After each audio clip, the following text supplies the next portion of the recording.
August 9, 2024 కోల్కతాలో జరిగిన trainee doctor rape incident ఇప్పటికీ 13 రోజులు అవుతుంది. కానీ అందులో ఇన్వాల్వ్ అయినటువంటి నేరస్తులను ఇప్పటికీ శిక్ష వేయలేకపోయారు. శిక్ష వేయడం పక్కన పెడితే అసలు అందులో ఉండే నేరస్తులను గుర్తించలేకపోతున్నారు. ఇంకా ఇండియా వైడ్గా ఈ ఇన్సిడెంట్ మీద ప్రొటెస్టులు చేస్తున్నా కూడా మరోవైపు ఎన్నో రేపులు, అత్యాచారాలు ఇలానే కొనసాగుతున్నాయి. ఇన్ని జరుగుతున్నా కూడా ఇండియన్ జస్టిస్ ఎందుకు సివియర్ యాక్షన్స్ తీసుకోవట్లేదు, వాళ్ళని ఎందుకు ఉరి తీయట్లేదు? కోల్కతా డాక్టర్ రేప్ కేసు జరిగిన తర్వాత కూడా చాలా రేపులు జరిగాయి.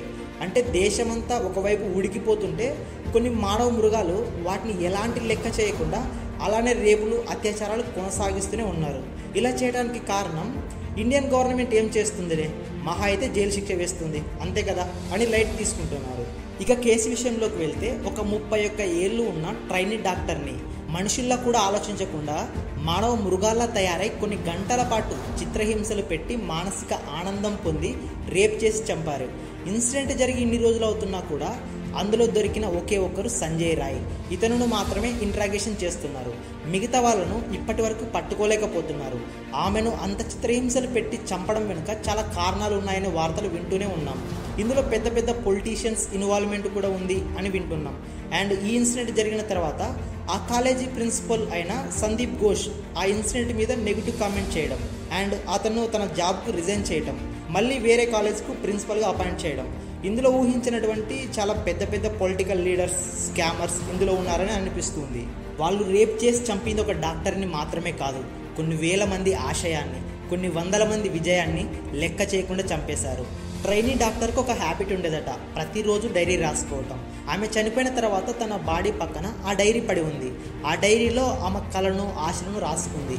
ఎప్పటికైనా ఒక మంచి డాక్టర్ అవుతాను, అలాగే ఎన్నో హానరబుల్ అవార్డ్స్ను, గోల్డ్ మెడల్ని కూడా గెలుచుకుంటానని రాసుకుందట. కాకపోతే ఆమెకు ఎప్పటికీ మర్చిపోలేని, తిరిగిరాని అవార్డును, రివార్డును ఇచ్చారు ఈ మృగాలు. ఫస్ట్ ఆఫ్ ఆల్ ఆ కాలేజీ ప్రిన్సిపల్ డార్క్ సైడ్ను తెలుసుకుందాం.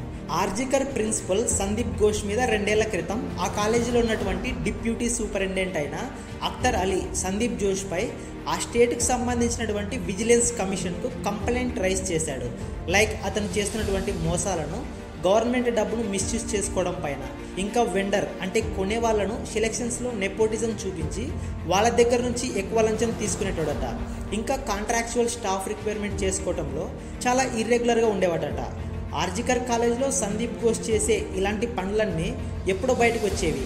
కాకపోతే ఆ కాలేజీలో ఉన్నటువంటి డిప్యూటీ సూపరింటెండెంట్ అయిన అఖ్తర్ అలీ ఎలాగైనా విషయంని బయటకు స్ప్రెడ్ చేయాలని చూశాడు.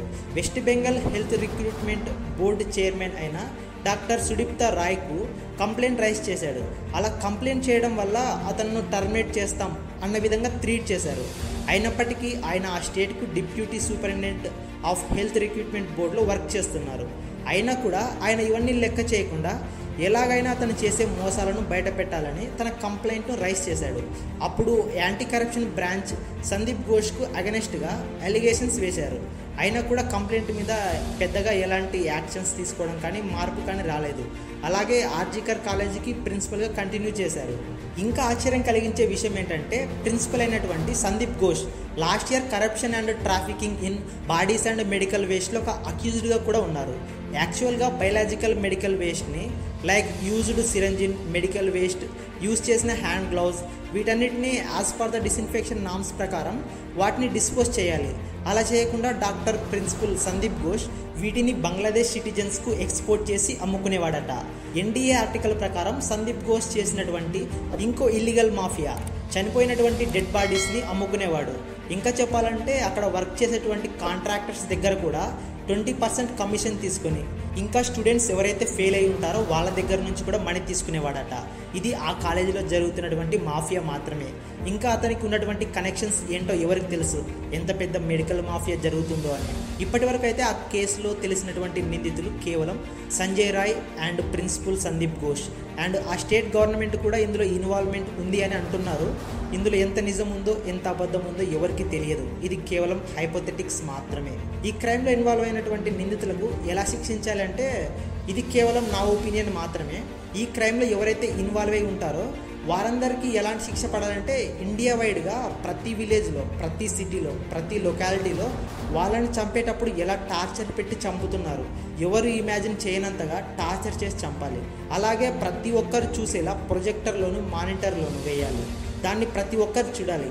ఇంకోసారి ఇలాంటి తప్పు చేయాలంటే ఇప్పుడు వేసిన శిక్ష గుర్తుకు రావాలి.